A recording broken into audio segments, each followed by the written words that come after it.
Український центр оцінювання якості освіти. Зовнішнє незалежне оцінювання з французької мови. Partie compréhension orale. Dans cette partie du test, vous allez montrer votre compréhension du français dans les situations de la vie quotidienne, telles qu'on peut l'entendre dans un pays francophone.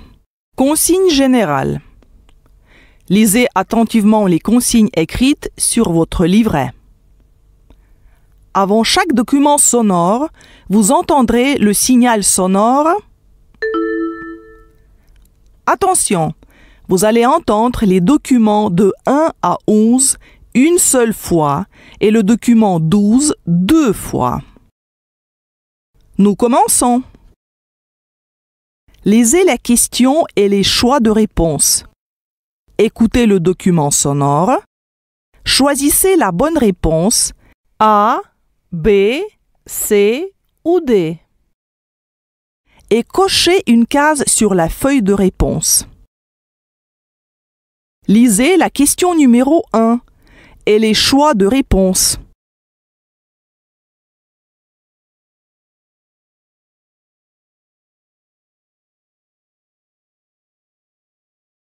Écoutez le document numéro 1 et choisissez la bonne réponse. Tu aimes la musique?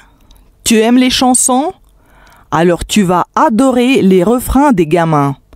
Ce festival propose 13 spectacles rien que pour toi.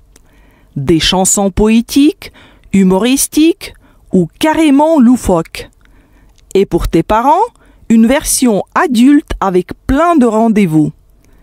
Pour en savoir plus, www.festivaldemarne.org. Jusqu'au 19 octobre dans plusieurs villes du Val-de-Marne.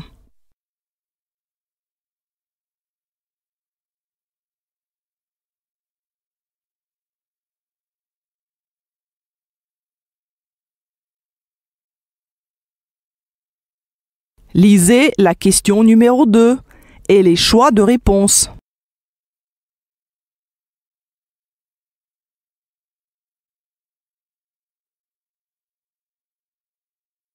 Écoutez le document numéro 2 et choisissez la bonne réponse.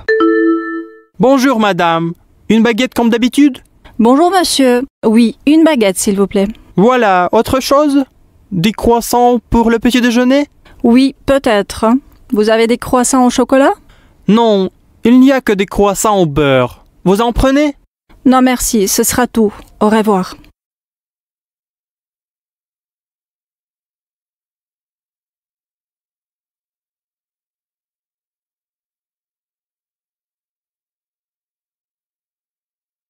Lisez la question numéro 3 et les choix de réponse.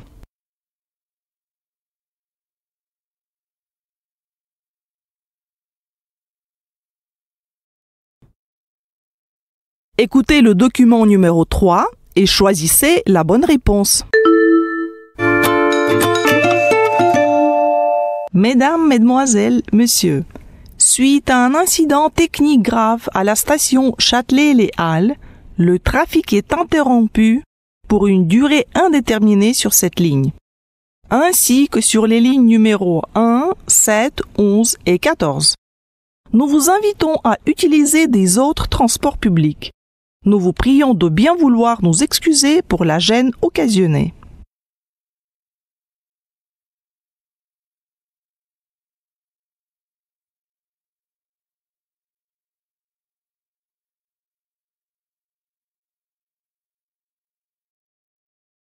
Lisez la question numéro 4 et les choix de réponse.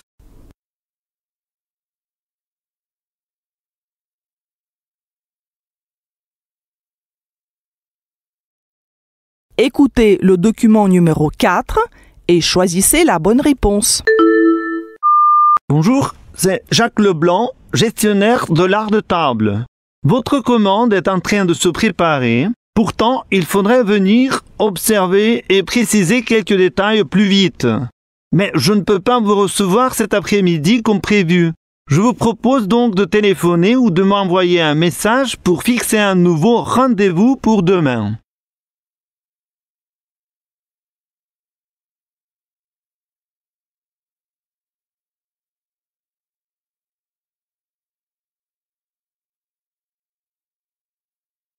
Lisez la question numéro 5 et les choix de réponse.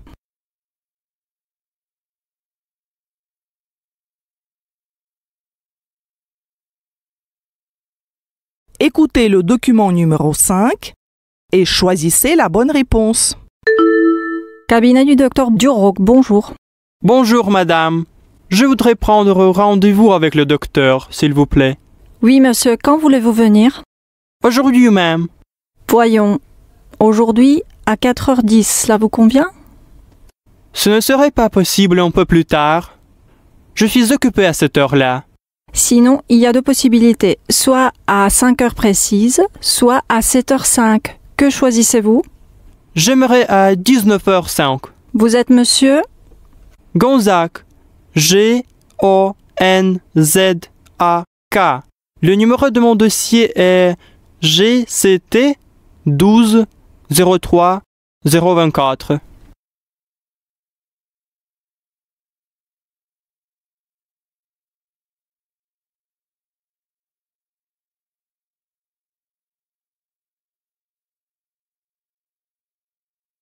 Lisez la question numéro 6 et les choix de réponse.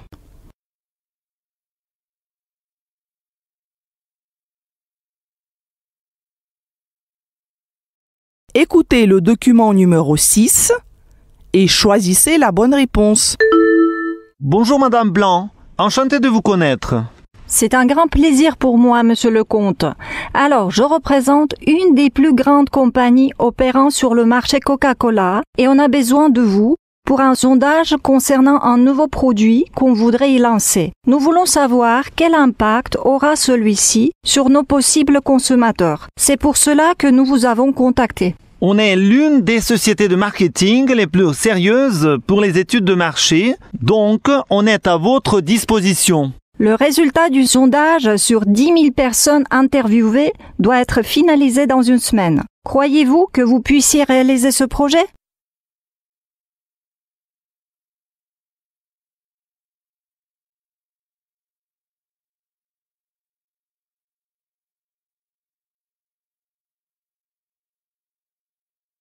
Lisez la question numéro 7 et les choix de réponse.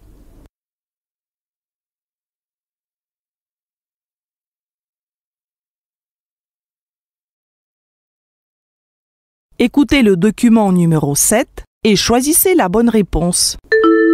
Babel Magazine vous parlera aujourd'hui des applications éducatives pour apprendre des langues, parfois utilisées comme alternative au mode d'éducation traditionnel. Pourquoi? Parce que pour un débutant, rien de plus facile que d'entrer en matière grâce à un petit appareil qu'il porte toujours sur lui. Mais méfiez-vous des applis interactives qui se présentent comme la solution miracle. Une langue, c'est une porte ouverte à diverses sources d'informations et à diverses personnes. Vous limiteriez-vous à un seul médium dans votre langue maternelle? Certainement pas. Alors on encourage l'utilisation d'une application comme une partie de l'apprentissage et non pas comme le tout. Tirez le meilleur parti d'une appli.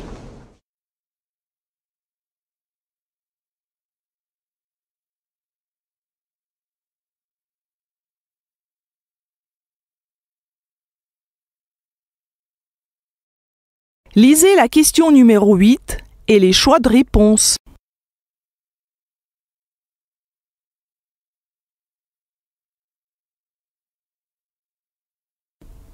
Écoutez le document numéro 8 et choisissez la bonne réponse. Nicolas, y a-t-il quelque chose que tu voudrais voir? Oui, j'aimerais bien visiter les châteaux de la Loire. Alors si tu veux, je pourrais t'amener au château de Cheverny. Je suis sûr que ça va te plaire. Cheverny, c'est le château de Tintin? Oui, tout à fait. Hergé s'est inspiré de ce château. D'ailleurs, si tu aimes Tintin, tu pourras acheter quelques souvenirs très sympas à la boutique du château.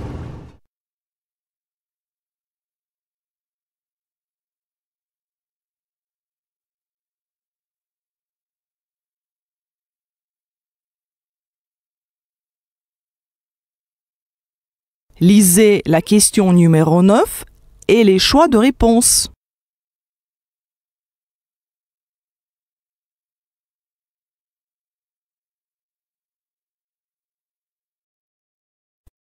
Écoutez le document numéro 9 et choisissez la bonne réponse. J'ai eu une discussion avec ma copine sur Liseuse. C'est une petite tablette à la taille d'un livre de poche qui assure un confort de lecture proche de celui d'un livre. Moi, j'ai toujours un problème de fatigue visuelle car je passe beaucoup de temps sur l'écran. Donc, je n'ai pas envie de m'y retrouver de nouveau. Alors, j'avoue honnêtement ma fidélité aux livres papier, même s'ils sont lourds à tenir en lisant. Mais j'aime vraiment cet objet, la sensation de tourner les pages et ce moment où j'arrive à déconnecter les écrans. Donc liseuse contre livre papier, pour moi, le choix est fait.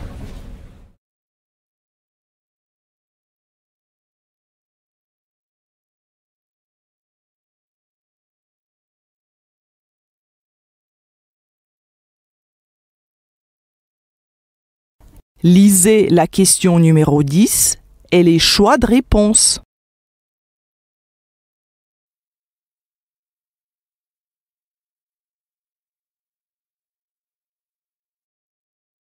Écoutez le document numéro 10 et choisissez la bonne réponse.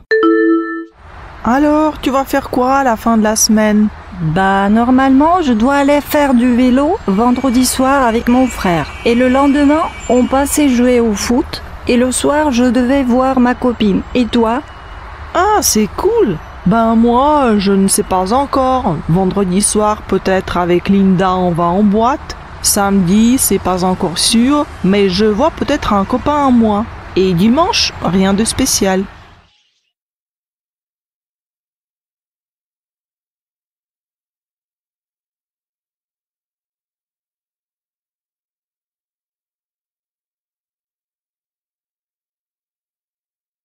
Lisez la question numéro 11 et les choix de réponse.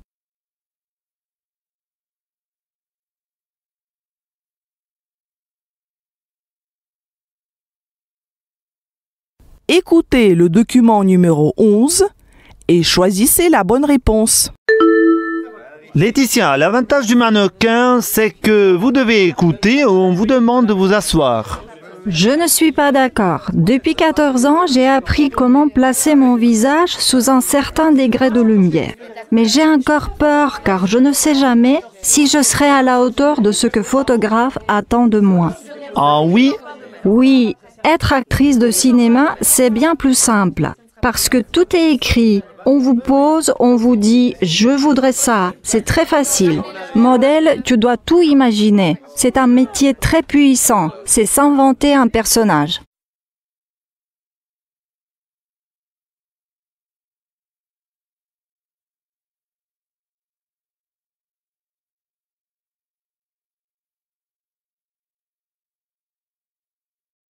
Lisez les questions du numéro 12 au numéro 16 et les choix de réponse.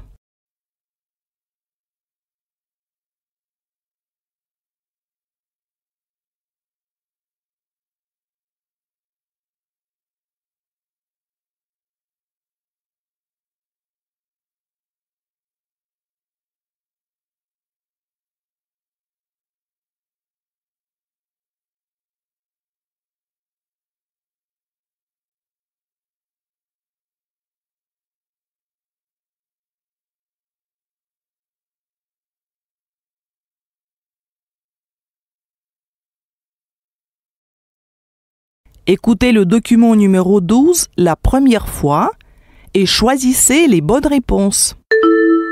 Bonjour. Sociologue des médias, vous avez coécrit La télévision pour les nuls aux éditions First. On ne devrait donc pas réussir à vous coller aujourd'hui. Je vous présente Aurèle, Julie, Tijane et Nathan des CM2 de l'école Corbon de Paris. Et c'est Tijane qui allume la télé la première au micro France Info d'Estelle Faure. C'était quoi les premières chaînes qui ont existé? Alors la télévision, elle est née en 1926 en Écosse. C'est le téléviseur. Et puis en France, il faut attendre 1932 pour avoir le premier programme de télévision. Ça s'appelle Paris Télévision. C'est diffusé en Île-de-France. Et à l'époque, on a 1 heure de télévision par semaine. Donc la première chaîne de télévision, en fait, c'est un programme et c'est 1 heure par semaine. Nathan. Est-ce qu'à un moment, il y a eu qu'une seule chaîne sur la télé? Ça a même duré longtemps parce qu'il faut attendre 1964 pour qu'une deuxième chaîne Antenne 2 naisse. Et donc jusqu'en 1964, on n'a qu'une seule chaîne de télévision. C'est apparu quand la couleur sur la télé? Un tout petit peu plus tard, c'est 3 ans plus tard, c'est justement la deuxième chaîne qui va passer en couleur et pas la première, ce qui peut paraître étonnant, mais c'est un grand moment. Simplement, peu de Français peuvent vivre ce grand moment. À cette époque-là, il y a que 1500 postes de télévision couleur. C'est qui a inventé la télécommande et quand? Alors, ce sont des fabricants de télévision américains en 1956. Et en France, il faut attendre 1961 pour que soit présentée lors d'un salon la télécommande. Et les journalistes à l'époque disent d'elle que c'est un objet de feignant en fait. C'est à la fois un gadget de modernité, mais pour ceux qui ne veulent pas se déplacer pour tourner le bouton. Et d'ailleurs, les Français vont mettre du temps à se servir de la télécommande parce qu'avec 2 chaînes, on n'en a pas vraiment besoin. Tijane. Pourquoi on est obligé d'avoir une box pour avoir plein de chaînes? Alors, qu'est-ce que c'est déjà qu'une box? Une box, c'est un objet qui permet de se connecter à Internet, qui est proposé par des opérateurs de téléphonie à l'origine, des fournisseurs d'accès Internet, et qui permet à la fois de recevoir le téléphone, la télévision et Internet. C'est un système numérique qui permet donc de recevoir beaucoup de chaînes, à la différence des chaînes hertziennes où les fréquences sont limitées. Et de ce fait-là, on a la possibilité d'accéder à énormément de chaînes et même d'avoir des chaînes étrangères. Et d'où la naissance de toutes ces chaînes payantes. Il y a même une chaîne pour les chiens maintenant. Ah, il y a même une chaîne pour les chiens, oui. Tijane. Pourquoi les films commencent à 20h55? Parce que cet horaire correspond à ce qu'on appelle le prime time. Le prime time, c'est à peu près entre 20h30 et 22h30, avec un pic d'audience là où il y a le plus de téléspectateurs à 21h15. À ce moment-là, il y a plusieurs dizaines de millions de téléspectateurs qui sont devant leur poste, et c'est là qu'on peut vendre la publicité la plus chère. Et donc, à la fin du journal de 20h et jusqu'à ce que commencent les films, c'est là qu'on peut placer le plus de publicité au prix le plus cher, et c'est pour ça qu'on fait démarrer les programmes de télévision de début de soirée à ce moment-là.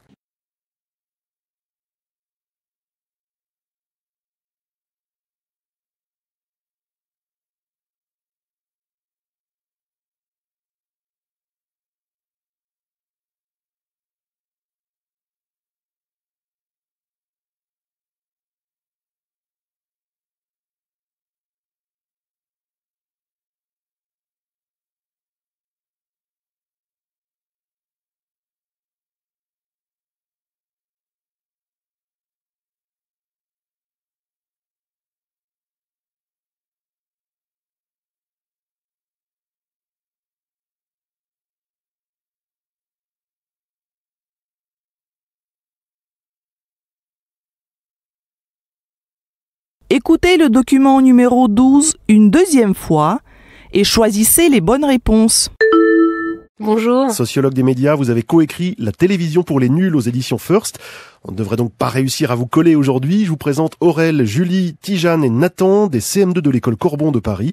Et c'est Tijane qui allume la télé la première au micro France Info d'Estelle Faure. C'était quoi les premières chaînes qui ont existé? Alors la télévision, elle est née en 1926 en Écosse. C'est le téléviseur. Et puis en France, il faut attendre 1932 pour avoir le premier programme de télévision. Ça s'appelle Paris Télévision. C'est diffusé en Île-de-France. Et à l'époque, on a 1 heure de télévision par semaine. Donc la première chaîne de télévision, en fait, c'est un programme et c'est 1 heure par semaine. Nathan. Est-ce qu'à un moment, il y a eu qu'une seule chaîne sur la télé? Ça a même duré longtemps parce qu'il faut attendre 1964 pour qu'une deuxième chaîne Antenne 2 naisse. Et donc jusqu'en 1964, on n'a qu'une seule chaîne de télévision. C'est apparu quand la couleur sur la télé? Un tout petit peu plus tard, c'est 3 ans plus tard, c'est justement la deuxième chaîne qui va passer en couleur et pas la première, ce qui peut paraître étonnant, mais c'est un grand moment. Simplement, peu de Français peuvent vivre ce grand moment. À cette époque-là, il y a que 1500 postes de télévision couleur. C'est qui a inventé la télécommande et quand? Alors, ce sont des fabricants de télévision américains en 1956. Et en France, il faut attendre 1961 pour que soit présentée lors d'un salon la télécommande. Et les journalistes à l'époque disent d'elle que c'est un objet de feignant en fait. C'est à la fois un gadget de modernité, mais pour ceux qui ne veulent pas se déplacer pour tourner le bouton. Et d'ailleurs, les Français vont mettre du temps à se servir de la télécommande parce qu'avec 2 chaînes, on n'en a pas vraiment besoin. Tijane. Pourquoi on est obligé d'avoir une box pour avoir plein de chaînes? Alors, qu'est-ce que c'est déjà qu'une box?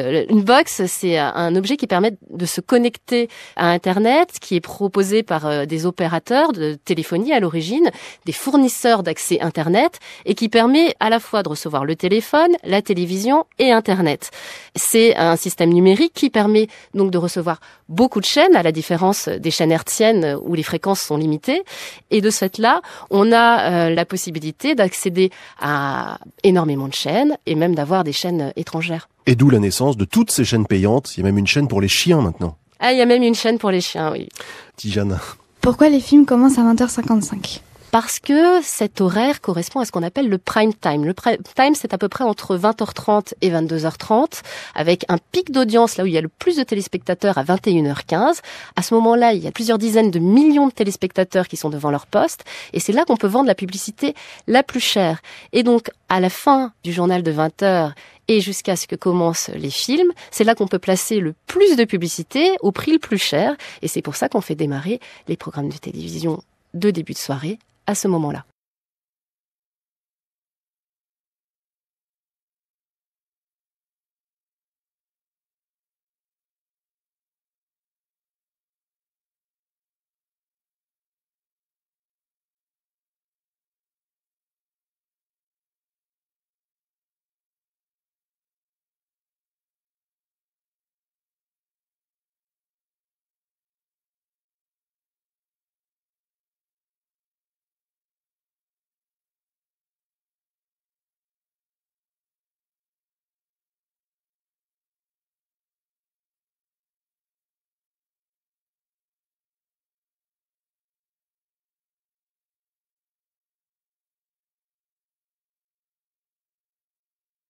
Vous avez 8 minutes pour marquer vos réponses sur la feuille de réponse. Soyez très attentifs.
La partie du test compréhension orale est terminée.